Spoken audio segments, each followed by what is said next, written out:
দেখতে দেখতে শেষের পথে ফিফা ক্লাব বিশ্বকাপ ফাইনাল নিশ্চিতের প্রথম লড়াইয়ে মাঠে নামতে যাচ্ছে চেলসি ও ফ্লুমিনেন্স।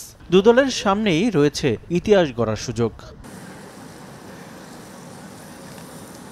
সম্ভাব্য ৪-২-৩-১ ফরমেশনে দল সাজাতে পারেন চেলসি কোচ এনজো মারেস্কা। সেখানে আক্রমণ ভাগে দেখা যেতে পারে ওয়াও পেদ্রি, এনকুনকু, পালমার ও নেতোকে। তবে চেলসির ইনজুরির তালিকাটা বেশ লম্বা। রিহ্যাব প্রক্রিয়ায় আছেন ফোফানা, কেলমেনের মতো ফুটবলাররা। কোয়ার্টার ফাইনালে হলুদ কার্ড পাওয়ায় এই ম্যাচে বিশ্রামে থাকতে পারেন লিয়াম ডেলাপ ও লিভাই কলউইল। আর এক ম্যাচের নিষেধাজ্ঞা কাটিয়ে ফিরতে পারেন মইসেস কাইসেদো। ক্লাব বিশ্বকাপের শুরু থেকে বড় ব্যবধানে জয় পেয়ে নকআউট পর্ব নিশ্চিত করে চেলসি। যদিও কোয়ার্টার ফাইনালে পালমেরিয়াসের বিপক্ষে জয় পেতে কিছুটা বেগ পেতে হয়েছে লন্ডনের দলটিকে। এবার সেমিফাইনালেও ব্রাজিলিয়ান বাধা পেরোতে হবে চেলসিকে। ফ্লুমিনেন্সকে সমীহ করেই মাঠে নামতে চান কোচ মারেস্কা।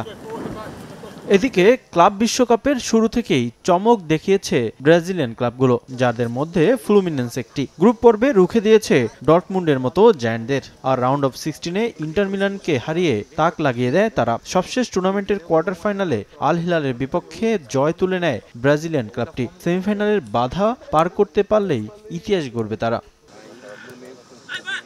এ ম্যাচে সবার নজর থাকবে একজনের দিকে, ফ্লুমিনেন্সের থিয়াগো সিলভা। 40 বছর বয়সী সেন্টার ব্যাক 4 মৌসুম কাটিয়েছেন চেলসিতে। প্রথমবারের মতো মুখোমুখি হচ্ছেন সাবেক ক্লাবের। নিষেধাজ্ঞার কারণে এই ম্যাচ খেলতে পারবেন না আর্জেন্টাইন হুয়ান পাবলো ও মার্টিনেলি। এক ম্যাচের নিষেধাজ্ঞা কাটিয়ে ফিরতে পারেন রেনেই। টুর্নামেন্টে এখন পর্যন্ত কোনো ম্যাচ না হারার আত্মবিশ্বাস নিয়েই মাঠে নামতে চায় ফ্লুমিনেন্স। এর আগেই কখনো মুখোমুখি হয়নি ক্লাব দুটি। মেট লাইফ স্টেডিয়ামে প্রথমবারের মতো মাঠে নামবে দু দল। রিফাতুল ইসলাম মিরন, সময় সংবাদ।